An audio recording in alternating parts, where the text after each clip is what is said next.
Bonjour, je suis Diane Akoa. Ici sur ma chaîne Tout un système de pensée sur YouTube, nous parlons du service client chez nous en Afrique. Nous parlons du rapport qui existe entre les propriétaires de business et leurs clients chez nous en Afrique.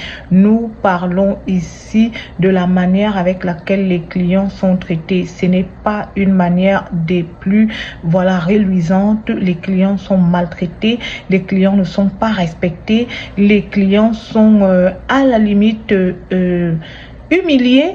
Les clients, leurs droits ne sont aucunement respectés. Les clients, c'est les derniers sur la liste pour les propriétaires de business chez nous en Afrique.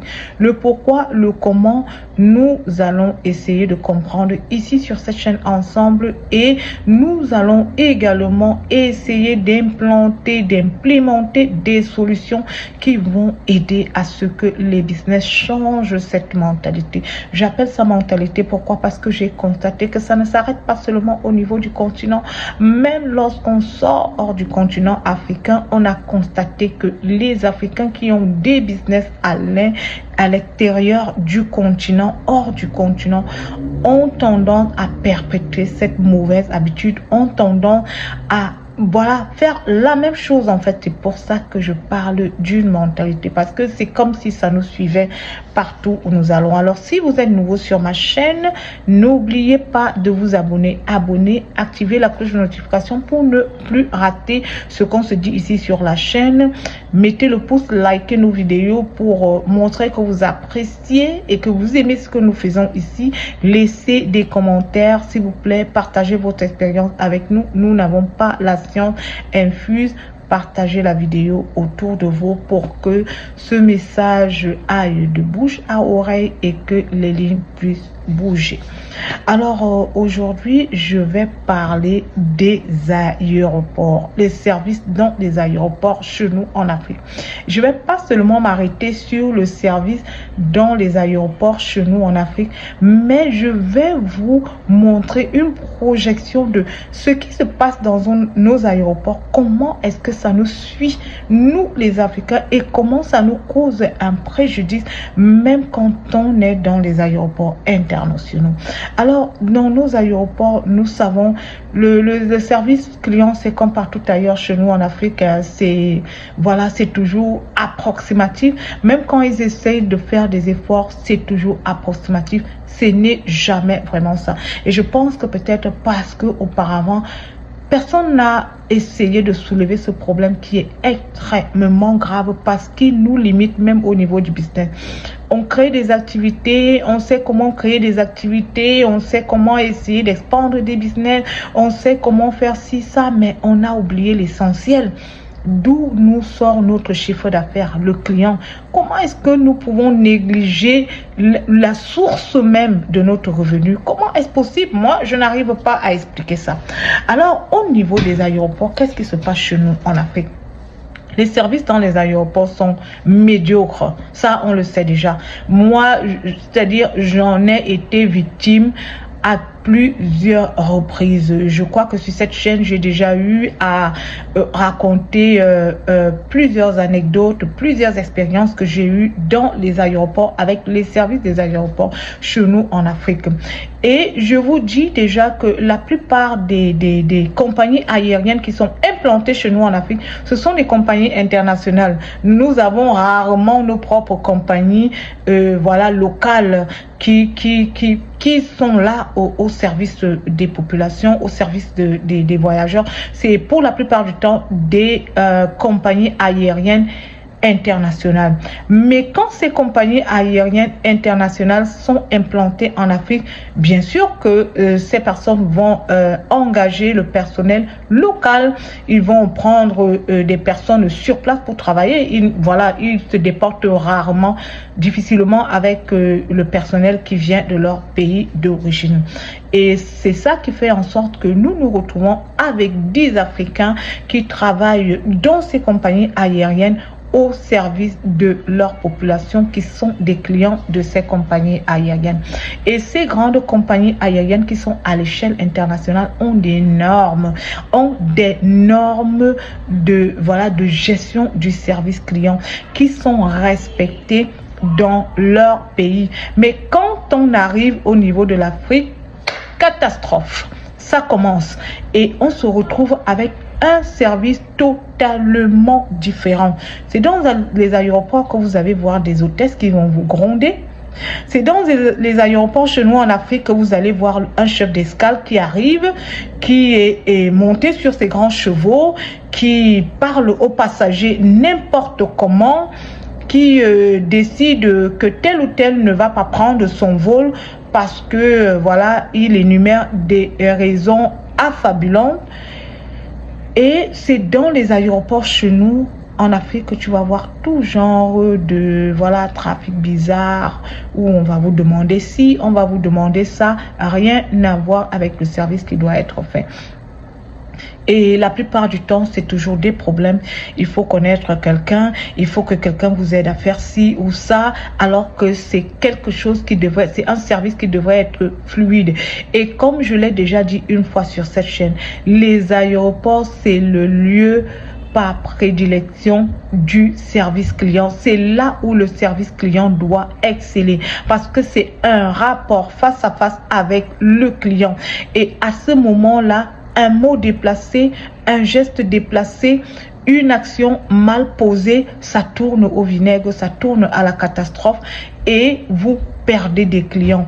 Et vous allez voir un client qui va décider non, je ne prends plus telle compagnie parce que voici ce qui s'est passé, voici ce qu'on m'a fait. J'ai eu des bagages qui se sont perdus et quand j'ai réclamé, on m'a dit d'aller me faire voir ailleurs. C'est la plupart du temps, je vous dis, c'est chez nous en Afrique que ça se passe où tout le temps vous allez perdre vos bagages et quand vous allez vous plaindre, on va vous dire d'aller vous faire voir ailleurs. Vous allez attendre, si vous êtes chanceux, vous allez attendre des jours et des jours et des jours pour récupérer vos bagages. Et parfois, quand vous les récupérez, il y a des effets qui manquent et vous ne savez presque pas à qui vous plaindre. Et au final, ça reste comme ça pour la plupart du temps sans solution. Et là, vous voyez que quand un client vit une expérience pareille avec une compagnie aérienne, qu'est-ce qui se passe? Le client va répandre la nouvelle autour de lui. Tu vas voyager avec telle compagnie? Oh non, n'essaye pas, voici ce que j'ai eu. Et du coup, je vous dis, l'impact est immédiat. Les effets sont immédiats et vous perdez des clients. Et dans notre service aéroportuaire, dans notre service aéroportuaire chez nous en Afrique, les aéroports, mais laisse tomber. Même quand ils essayent d'être modernes, le service, ça ne vaut pas la peine. C'est du n'importe quoi. On vous met n'importe où, on vous met n'importe comment, on vous parle n'importe comment.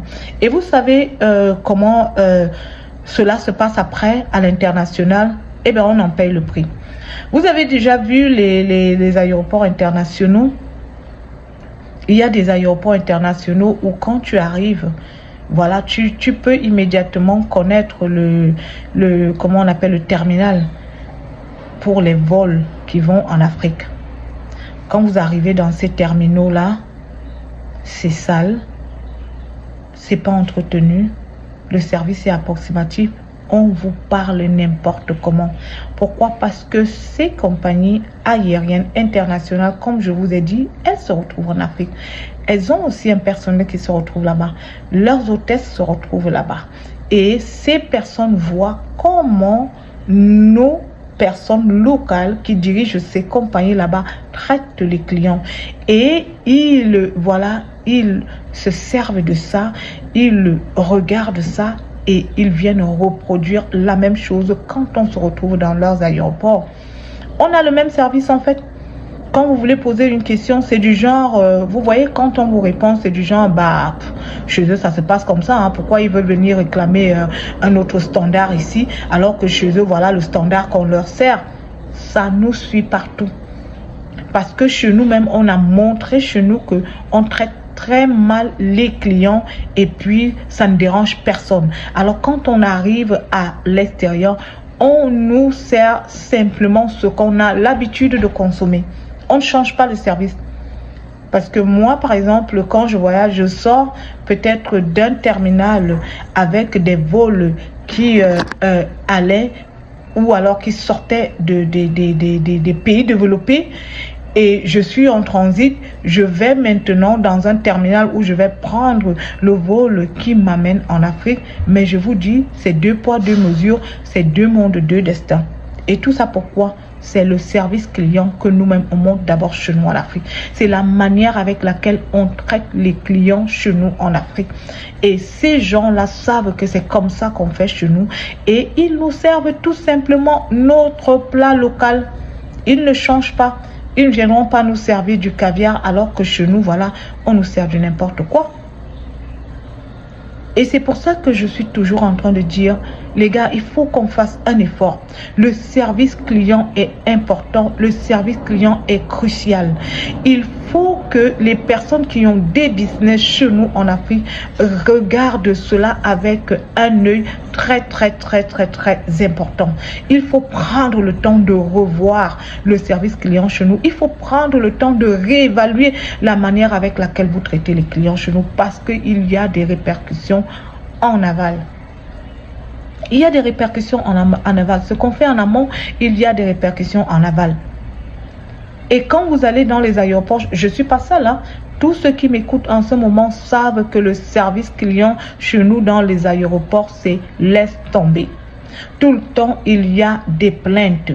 Il y a des plaintes et rien n'est fait.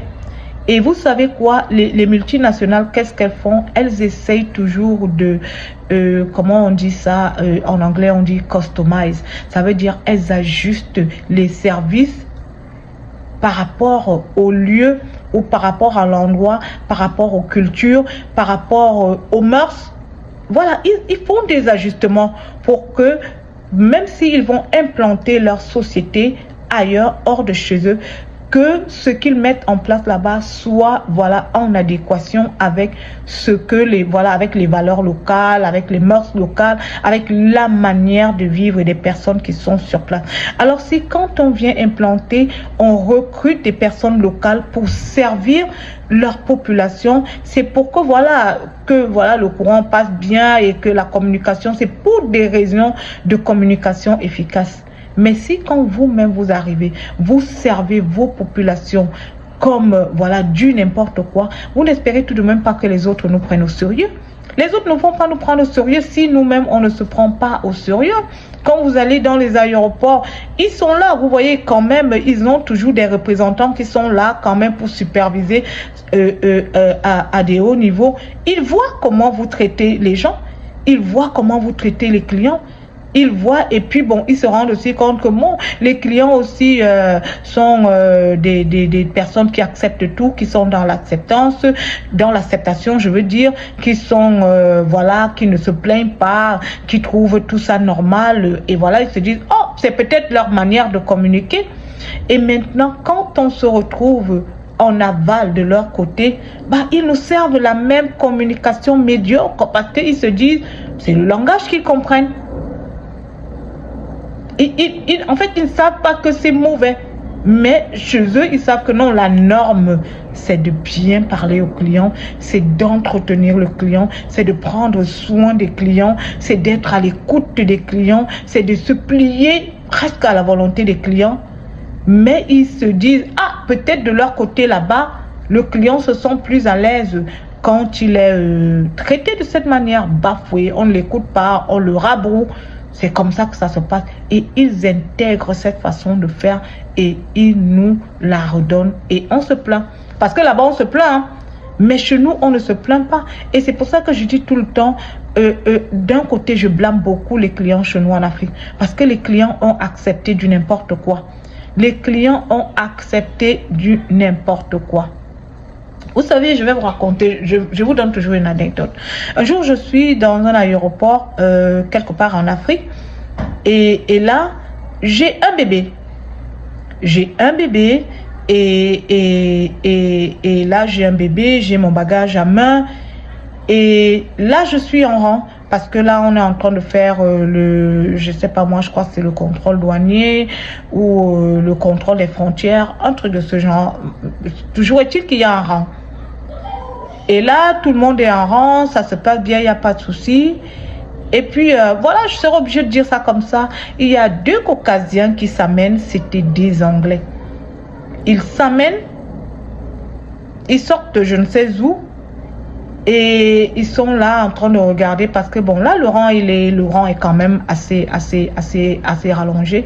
Ils regardent et ils ne savent pas quoi faire. J'ai l'impression qu'ils se demandent, on prend le rang, on ne prend pas. Pourtant, ce n'est pas une question qui se pose chez eux. Quand ils sont chez eux, il y a un rang, tout le monde suit le rang. Voilà, il n'y a pas de demi-mesure. Et là, ils font un genre et puis je les vois qui me dépassent. Je suis à 4 personnes d'arriver devant. Et puis je les vois qui me dépassent et qui sont déjà directement placés devant l'officier du contrôle d'immigration des frontières.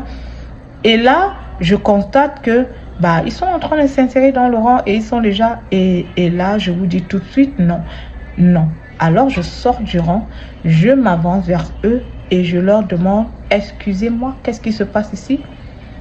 Non, mais ces messieurs étaient derrière. Comment se fait-il qu'ils soient devant?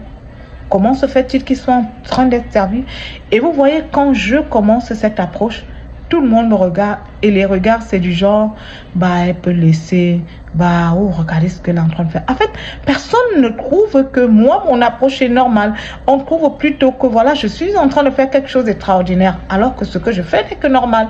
Et je leur demande aux deux, vous étiez derrière, vous voyez un rang, moi j'ai un bébé. À quel moment du film vous décidez de me surpasser et de venir vous placer là pendant que moi j'attends avec un bébé? Et je leur dis tout de suite en anglais, non, c'est pas possible, vous n'allez pas être là, vous allez rentrer. Et l'officier de l'immigration qui me regarde et qui me dit, non madame, comme ils sont déjà là, je dis non, je ne suis pas d'accord. À un moment, on va se respecter. Ils connaissent les règles. Je leur dis, messieurs, vous connaissez les règles. Chez vous, dans vos pays, quand une femme a un enfant, un bébé, comme je suis là, je suis prioritaire. Il est hors de question que deux gaillards comme vous veniez, vous me dépassez et vous faites servir pendant que je suis en rang. C'est pas possible. Puis c'est les deux qui me disent, vous avez raison, on s'excuse, vraiment désolé, on ne savait pas en fait quoi faire. Personne ne dit, non, vous ne pouvez pas dire que vous ne savez pas quoi faire, vous reprenez le rang. Et ils sont rentrés s'aligner. Alors si moi je n'avais pas pris cette initiative de me lever et de dire non, tout le monde allait les laisser passer et on allait continuer. Alors vous voyez que ça vient de nous-mêmes. C'est nous-mêmes qui acceptons ça. À un moment donné, on doit arrêter. On doit pouvoir nous-mêmes les clients dire stop. Quand il y a des abus, on doit dire non. Quand il y a quelque chose qui n'est pas bien, qu'on n'accepte pas, on doit parler. Il faut que les clients se fassent entendre.